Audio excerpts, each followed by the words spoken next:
Pessoal, vocês notaram, né, que nessa aula a gente vai continuar o estudo sobre a resposta de sistemas e a gente vai falar sobre a resposta daqueles sistemas que têm raízes complexas.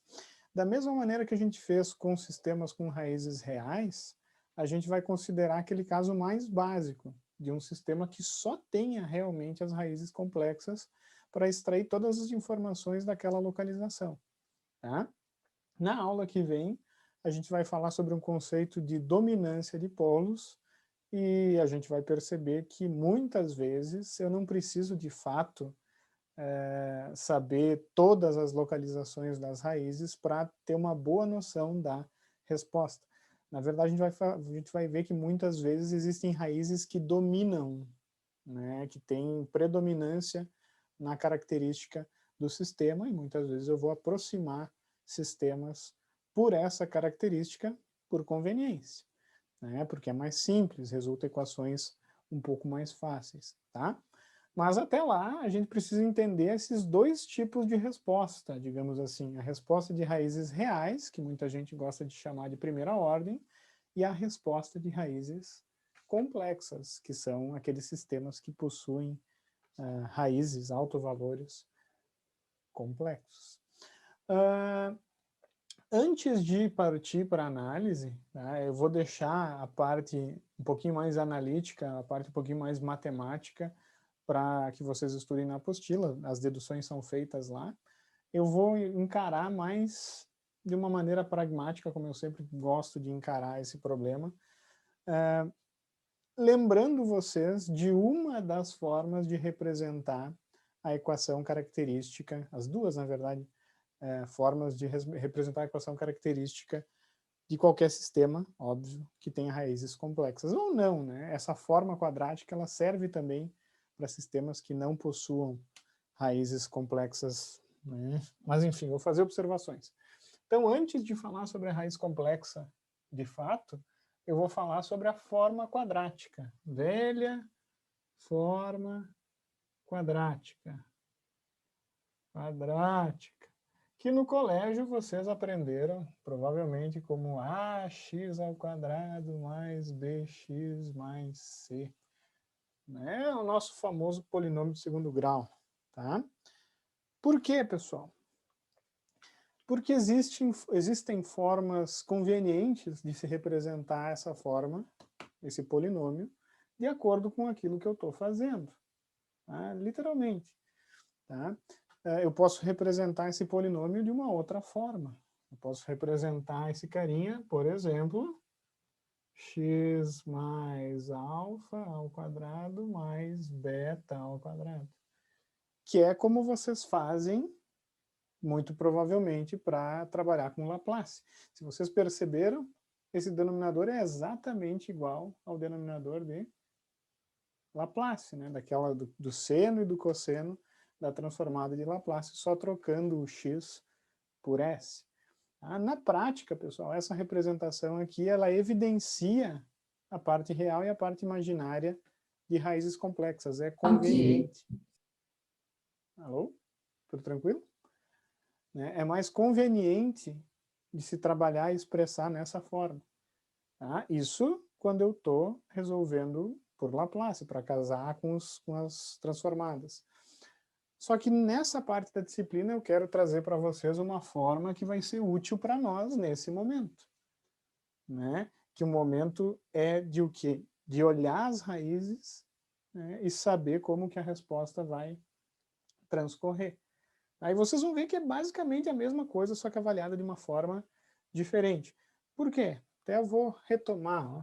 Se eu colocar, né, esse polinômio aqui para vocês, ó, s ao quadrado mais... S ao quadrado mais... Deixa eu... Peraí. Vou ser extremamente... S ao quadrado mais S mais 1. Esse carinha eu posso expressar em função das raízes que ele tem, né? Então, se eu calcular as raízes desse infeliz, eu vou encontrar menos 1/2 mais ou menos raiz de 3 sobre 2. Alguém me confere isso? Eu não tenho certeza absoluta. Essas duas raízes aí, elas formam pares conjugados, e eu posso escrever esse polinômio de outras duas maneiras, assim, ó. Eu posso, na verdade, três, né? Eu posso escrever esse polinômio como S mais 1/2 menos J raiz de 3 sobre 2, S mais 1/2 menos mais J raiz de 3 sobre 2. Essa é a forma fatorada do polinômio, né? Eu posso escrever esse carinha nessa forma, que eu tinha acabado de falar para vocês, em que alfa é a parte real, né, menos a parte real, na real, e beta é a parte imaginária da raiz complexa. Tá? Então até vou mudar aqui, vou colocar um menos para ficar a parte real e parte imaginária sem se preocupar com o sinal. Então essa mesma equação eu posso escrever ela assim, ó. S mais 1/2 ao quadrado mais raiz de 3 sobre 2 ao quadrado. Em casa, como exercício, resolvam isso aqui, expandam, e vocês vão ver que todos esses dois aqui, tá, equivale exatamente a esse polinômio bem simples que está ali em cima. Vocês conferiram para ter certeza se essas raízes mesmo, pessoal? Tenho praticamente certeza, mas só hoje eu não estou confiando em mim. Olha a minha cara hoje. Eu estou acabado. Né? Um trator passou em cima de mim. Vocês conferiram? Tô conferindo ainda, tô fazendo na mão aqui. Já lhe digo assim. Olha, ali que tá, rapaz. Um parênteses até, vou aproveitar, já que estamos falando, né? Tem uma forma bem interessante de encontrar as raízes, né? Tem um canal que é o Tree Blue One Brown, não sei se vocês já assistiram algum filme dele. Algum filme não, alguma coisa. Ele expressa a raiz com base no valor central aqui, que elas se espaçam no eixo X. Ele chama esse carinha aqui de M e esse carinha aqui de D. E vocês vão ver que essa forma de expressar está intimamente ligado com o que a gente vai fazer aqui. Eu posso expressar as raízes em função do valor central e da distância que elas se afastam. Né? Mas deem uma olhada nessa... É uma live de 50 minutos desse cara, é um gurizão. Conseguiram ou não conseguiram? Tô achando que eu devia ter usado a ferramenta, professor. Tô demorando mais aqui. Ó, pessoal, vocês podem digitar no... Abram o Octave ali e escrevam roots 1, e daí ele calcula a raiz do polinômio s ao quadrado mais s mais 1. Né? Eu tenho praticamente certeza... Praticamente obrigado. Que é esse valor aí. É menos 1 mais ou menos j raiz de 3 sobre 2. Que é 0,5 mais ou menos j 0,8. O meu bateu aqui igual, professor, mas Bateu, o medo não? não é como a coragem. Isso. Conferi aqui também, professor. Tá, não. é isso mesmo. E estavam O meu quietos por quê? bateu. É que o medo não é como a coragem, professor. A gente não é. Vou dar uma martelada em vocês. Olha a minha cara, eu preciso de ajuda. É o Lucas, né? Viegas. Isso aí. Também quer a ajuda de vocês, coitado. Tava falando sozinho ali, sofrendo. Bateu. Mas que coisa. Tá? Então percebam como uma equação eu posso representar ela de várias maneiras. Essa maneira aqui, ela evidencia literalmente a localização total das raízes. Né? Isso aqui vai ser R1 e R2, as duas raízes do polinômio. Essa aqui não é bem a localização, né? Evidencia a parte real e a parte imaginária. E a gente vai buscar uma terceira representação aqui, né, que me traz um conceito bem interessante de frequência natural e fator de amortecimento, que está intimamente ligado com essa representação que eu coloquei aqui, né, que estabelece o valor central, digamos assim, né, e o distanciamento das raízes, seja no eixo real, seja também para raízes imaginárias. Tá? E esse conceito ele é especialmente útil para analisar a resposta desses temas. Também, saber a parte real e a parte imaginária é bem útil. Tá? Mas saber a frequência natural de ressonância, que é mais ou menos esse ponto mágico, né, que é a média, digamos assim, de certa maneira, de onde as raízes estão localizadas, né, e saber o conhecido como fator de amortecimento. Tá? Por exemplo, sabendo o fator de amortecimento, eu posso facilmente saber se a raiz é complexa ou não, sem necessitar calcular. Vocês viram que, por exemplo, Viegas, isso aqui é fácil errar, né? A gente se distrai num sinal, Bhaskara, a gente acaba errando. Então, muitas vezes é mais conveniente descobrir outras coisas desse polinômio ou dessas raízes do que propriamente a localização. Então, é uma questão que eu sempre digo, é de conveniência da representação. Tá? Uma não é melhor que a outra, que fique claro. É só uma forma diferente de se trabalhar. E a forma padrão que a gente gosta de trabalhar aqui vai ser nesse momento, né, que fique claro. Ela é bem feia comparado com essas outras, né? Mas ela é assim, ó, S ao quadrado mais 2 vezes, né? 2 vezes. E aí vem uma discussão, muitos gostam de usar a letra zeta, uns gostam de usar o xi, tá? Essa letra aqui, estranha, que vocês ora vão encontrar ela como esse carinha aqui, ora encontrar ela como esse carinha aqui, ó, né? É o fator de amortecimento. Eu poderia chamar, se eu quisesse, de FA. Né? Não importa o nome que se dá para esse símbolo. Né? Tá? Então, eu vou usar Xi porque foi como o meu professor me ensinou. Né? Mas a bibliografia, muitos gostam de usar outra letra, tá? Que fique claro. Então, 2 vezes Xi vezes o que a gente chama de ômega n, que é a frequência natural de ressonância daquela raiz específica, S, mais a própria frequência natural de ressonância ao quadrado. Tá? Essa forma de se expressar um polinômio, ela evidencia parâmetros que nos são úteis, como eu já expliquei. Frequência natural de ressonância e fator de amortecimento. A frequência natural de ressonância tem várias aplicações, tá? Tem várias, digamos assim, utilidades. Primeiro, ela está ligada à velocidade da resposta de segunda ordem. Tá? Quanto maior a frequência natural de ressonância, mais rapidamente a resposta vai reagir, digamos assim. Eu já sumarizo tudo isso, tá, pessoal? A frequência natural de ressonância também é importante para sistemas que têm um comportamento muito oscilatório. Na verdade, se por acaso um sistema vir a apresentar fator de amortecimento nulo, ele vai oscilar conforme a frequência natural dele. Tá? Se ele não tem fator de amortecimento nulo, a resposta, a oscilação presente na resposta vai se relacionar, obviamente, com a frequência natural.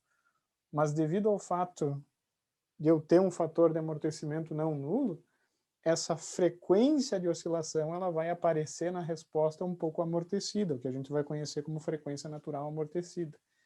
Tá? Então é basicamente uma nova forma de encarar. Mas essa forma aqui, embora a gente vá estudar ela pensando em raízes complexas, ela pode também ser usada, né, quando eu trabalho com raízes reais. Tá? Óbvio que eu não vou ter oscilação, mas o ômega n ainda está presente, digamos assim. A gente vai ver que esse ômega n ele se relaciona, né, com a frequência central, né, a localização intermediária entre as duas raízes reais, né, muito parecido com o que a gente viu no que eu citei aqui, o exemplo da outra forma de representar as raízes com base na distribuição de um ponto central e da distância entre elas. Tá? Mas a gente vai usar muito mais isso que para a raiz complexa, que fique claro. Por quê? Porque para a raiz real eu vou separar a resposta em 2 termos que têm um comportamento de raízes reais, que a gente já estudou. Né? Mas isso não significa que eu não vou levar essa coisa aqui para outros lugares e até para outras cadeiras, né? Então, o que acontece? Um sistema... Ah, quase que eu esqueci, hein, pessoal? Quase que eu esqueci. Se eu estou nessa forma aqui, S menos alfa ao quadrado mais beta ao quadrado, onde alfa é a parte real e beta é a parte imaginária, se eu reescrever isso, óbvio, em função de S, aqui embaixo, vocês vão ver que eu posso estabelecer uma relação bem fácil entre essa equação e essa aqui. Tá? Eu vou escrever em função de S para vocês verem. Ó. Eu tenho S ao quadrado mais, menos, na verdade, 2alfa S. Eu vou ter o alfa ao quadrado, né? E o beta ao quadrado. Então, vocês podem ver que eu posso expressar todos esses termos em função da parte real e da parte imaginária. E vice-versa. Tendo a parte real e a parte imaginária, eu posso encontrar o ômega-n e o fator de amortecimento. Tá? O que acontece? A localização das raízes desse polinômio, né, se eu fizer aqui, casar bonitinho, tá? Não vou fazer isso, tá, pessoal? Não vou fazer isso, porque essa dedução leva um tempo que eu prefiro gastar analisando a resposta. Mas se eu verificar onde que estão localizadas as raízes desse polinômio, eu vou encontrar menos xi ômega n mais ou menos ômega n raiz xi menos 1. Xi ao quadrado menos 1. Tá? Não vou deduzir. É só aplicar a Bhaskara nessa equação aqui. Ó. Ou casar termos aqui, se vocês quiserem, enfim. O que acontece, ó, pessoal? Eu posso até isolar o ômega-n, para vocês verem como o ômega-n está intimamente ligado à localização das raízes. Óbvio, né? Eu vou botar ômega-n menos o fator de amortecimento mais ou menos o fator de amortecimento menos 1. Tá? O que eu quero trazer aqui, ó, pessoal, que esse valor aqui, ele independe da relação, né, da localização relativa, digamos assim, das duas raízes. Né? Eu sempre vou ter um fator mais alguma coisa e um fator menos alguma coisa. O que me diz a relação de afastamento, digamos assim, das raízes é tão somente o fator de amortecimento. Tá? Pensem comigo. Se o fator de amortecimento for 1, eu tenho menos 1 mais ou menos raiz o quê? De 0. Tá? Isso significa que eu vou ter duas raízes em menos ômega-n. Perceberam? Tenho duas raízes repetidas. Se o meu xi for maior do que 1, se o meu fator de amortecimento for maior do que 1, esse xi aqui está horrível, né? Essa raiz aqui, ó, foi horrível igual. Mas aquela raiz ali, ela vai ser positiva, né? Vai ser raiz de número positivo. Então, na real, eu vou ter duas raízes reais e distintas. E é bem fácil, né? É só olhar aquela equação que eu percebo, né? Tá? Então, o que acontece? Se o fator de amortecimento for maior do que 1, raízes reais distintas. Eu posso até fatorar dessa forma aqui com raiz real, se eu quiser. Se o fator de amortecimento for 1, eu tenho duas raízes repetidas, ou seja, eu fui de uma raiz afastada, elas se encontraram em 1. Né? Em ômega-n, exatamente no valor ômega-n, que fique claro.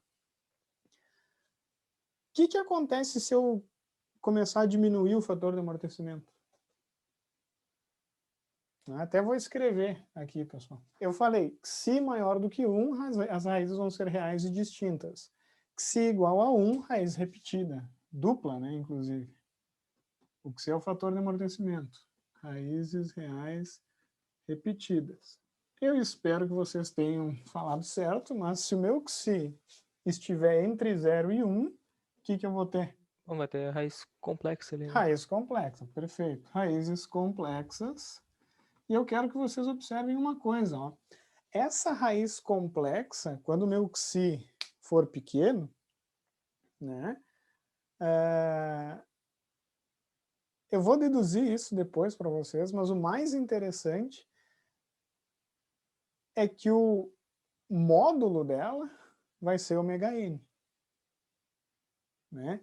O ômega n aqui, ela vai me dizer a distância que essas raízes estão da origem, mesmo quando ela for complexa, né? Então, quando ela for complexa, desculpa, porque vocês vão ver que esse número aqui ele vai ter magnitude unitária. Tá? É um pouco estranho? É. Tá? O ômega n, pessoal, não me diz exatamente o ponto central, né, que nem eu falei antes. Não é bem assim. Tá? Mas o ômega n, ele vai me dar o peso, digamos assim, da raiz, né? Não é bem um peso, embora seja um peso, e o fator de amortecimento vai me dar, digamos assim, como elas se distribuem dentro dessa região. Né? Porque pensem só, para um ômega n fixo, se o meu xi vai variando, então o ômega n vai ficar aqui, daí se a raiz for real, as raízes vão começar a se afastar se eu diminuir o xi. Né? Elas vão se afastando se elas virarem reais, enquanto eu vou aumentando o xi, perdão. Tá?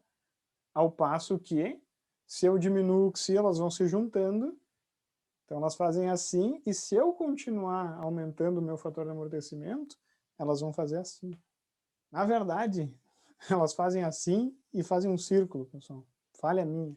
Fazem um círculo, assim, o círculo. Depois eu mostro para vocês. Quase que ratei. Estou pensando em outra coisa. Mas isso que eu gosto de pensar. Eu gosto de pensar que o meu fator de amortecimento me diz mais ou menos como que essas raízes elas estão distribuídas, né? Não é uma definição muito boa, mas enfim. Né? Tá. O que acontece, pessoal? Se o xi for menor do que 0, menor do que 1 e maior do que 0, eu tenho raízes complexas. E se o meu fator de amortecimento for 0, eu tenho raízes imaginárias puras. Independente, meu Deus do céu, o que eu tenho hoje, cara? Independente do ômega n, né? Só o xi, só mudando o xi, eu estou mudando a característica das respostas, embora eu mantenha o ômega n fixo. Tá? Se eu manter o ômega n fixo, né? Só mexendo no xi, que fique claro, tá? Em outras palavras, também eu posso botar isso de outra maneira. Se o meu xi é fixo e eu aumento ou diminuo o ômega n, a única coisa que acontece é que as raízes elas vão se afastar de onde elas estavam. É uma coisa bizarra, é só olhar. O ômega n age como um ganho na localização das raízes, né? Então, se as raízes elas estiverem aqui e aqui, com um certo ômega n, se eu aumento o ômega n, eu simplesmente desloco essas raízes para uma nova posição, mas a relação entre elas, né, esse ponto central aqui e a distância que elas se encontram é a mesma. Então, na verdade, é como se eu tivesse dado um ganho nesse valor central dos polos, né, quando eles são reais. E quando eles são complexos, a gente vai ver que o ômega n é o módulo, que nem eu expliquei. Tá? Estou dando uma percepção bem direta, tá? Tem todas as deduções matemáticas, tá? Muito mais corretas do que o que eu estou falando. Estou falando o mais simples possível para vocês entenderem. Se as raízes forem complexas, o pessoal gosta de escrever essa localização aqui de uma maneira um pouco diferente. O pessoal gosta de escrever isso já enfiando o J na parada. Né? Porque eles escrevem assim, ó, menos xi ômega n mais ou menos raiz de 1 menos xi ao quadrado. Mas eu mudei esse denominador, essa raiz, né? Espera aí que ficou muito pequeno ali. E se eu olhar, a única diferença, qual que é a diferença desse carinha e desse carinha, desse radicando, né? desse radicando para esse? É que esse eu multipliquei por menos 1. Pô, se eu multipliquei por menos 1 dentro, eu tenho que multiplicar por menos 1 de novo e eu posso tirar isso para fora como j. Pode parecer uma coisa meio estranha, mas isso aqui é exatamente igual a isso aqui. Tá? Só que qual que é a diferença? Aqui eu já encontro a localização direta da raiz complexa, sem precisar fazer uma raiz negativa. Tá? Então é só uma forma alternativa de se representar. Faltou o ômega aqui, né? De se representar aquela raiz. Eu falei para vocês que hoje eu estou cansado e eu estou errando muito, né? Eu peço desculpas, tá? Tá meio complicado hoje. Não dormi direito, fiquei gravando até não sei que horas ontem. Daí não conseguia dormir, foi complicado. Mas enfim. E em muitas outras disciplinas, isso aqui é escrito de outras formas, né? Por exemplo, em análise de circuitos, vocês provavelmente aprenderam isso aqui como menos A mais ou menos J ômega D, ou alguma coisa assim, né? Não sei, faz muito tempo que eu não estudo análise 1, né? Mas ou é A ou é alfa, o Sadico usa alguma letra nesse sentido, tá? Ômega D é conhecido como frequência natural amortecida. E se eu olhar essa porcaria aqui, isso é literalmente a raiz complexa, né? Se eu for pensar, alfa mais ou menos J beta. É a mesma coisa, porque é a raiz. Tá? Então percebam que é só uma forma alternativa de se escrever a mesma coisa. Tá bom? O que acontece? Ó? Essa raiz ela vai estar localizada aqui, ó, né? Como eu expliquei para vocês, em menos xi ômega n, mais ou menos j ômega n, blá, blá, blá. Olhando lá em cima fica até um pouco mais fácil, se eu for pensar. Tá? Mas considerando que ela é uma raiz complexa, ela vai estar localizada, sempre conjugada, tá, pessoal? Porque a gente só vai trabalhar com sistemas reais. A parte real, óbvio, é a projeção aqui, então é xi ômega n, quem quiser chamar de alfa, é alfa ali, mas enfim. E a parte imaginária é ômega d. E ômega d é toda essa tripa aqui, se eu quiser expressar em função de ômega n e do xi. Um detalhe importante que é isso que eu quero que vocês, né, lembrem dessa aula. A distância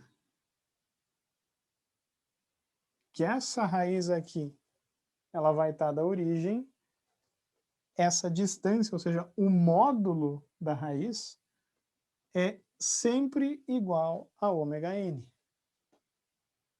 Tá? Seja de uma, seja de outra, né? Que fique claro. Né? E uma coisa bem importante que vocês têm que notar, que esse ângulo aqui, que eu posso chamar de ângulo θ, ângulo φ, qualquer nome, esse ângulo φ, ele é função somente do fator de amortecimento. Né? Porque eu expliquei até, né? Se eu olhar aqui, ó, o ômega n, né? Se eu calcular o módulo fica como tema de casa, se eu calcular o módulo disso aqui, vocês vão encontrar ômega n.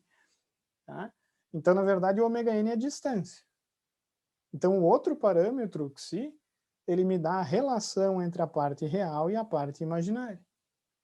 Tá? E a relação é dada por um cosseno, tá? Se eu for avaliar. Tá? Se eu for estudar isso aqui e tal, fizer as simplificações, né? E é bem fácil, né? Tá aqui, ó.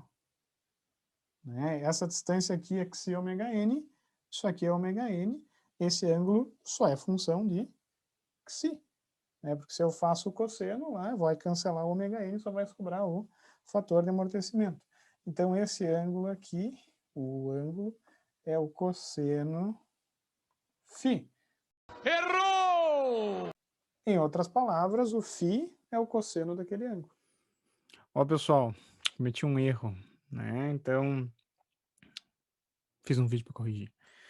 Eu tô suado, rapaz. Ó, pessoal. Se eu tenho aqui o meu plano complexo, eu tenho meus polos, esse valor aqui a gente já viu na aula, agora há pouco, que é menos que π ômega n, né? O módulo aqui, ó, é ômega n, perfeito? E esse aqui é o ângulo, né? A gente não pode esquecer que o cosseno do ângulo é igual ao quê? Ao cateto adjacente, vamos esquecer o sinal, porque isso aqui é um triângulo, né? Dividido pelo módulo. Agora eu devia silenciar esse WhatsApp. Deve ser vocês me incomodando. Então, na verdade, o cosseno do ângulo é o fator de amortecimento. Isso vai me lembrar que isso vai me concluir que o ângulo, na verdade, é o cosseno na menos 1 do fator de amortecimento. Tá? Passou completamente batido isso. Eu peço desculpas. Então, por exemplo, esse ângulo aqui vai ser 90 graus quando o meu xi for zero, né? Porque, de fato, né, cosseno de 90 é zero, né? Tá? E ao passo que se eu tenho um cosseno perto de um xi valendo 1, né, esse ângulo vai tender para zero. Tá? Então, não, daqui a pouco eu vou falar, vocês vão ver que eu chamo de grau de arregaçamento, é muito mais fácil pensar assim. Mas enfim, é interessante porque se eu tenho a localização, eu posso encontrar o xi por esse ângulo, talvez seja um jeito mais fácil. Fechou. O arco cosseno. O arco cosseno. Mas eu quero que vocês lembrem-se, se eu conheço ômega n e se eu conheço o xi, eu posso facilmente imaginar onde a raiz está. O ômega n é a distância da raiz à origem, né? E o fator de amortecimento, que talvez até seja mais importante, né, vai ser, eu gosto de chamar de grau de arregaçamento. Isso aí é eu que falo, tá, pessoal? Não tem livro nenhum, né?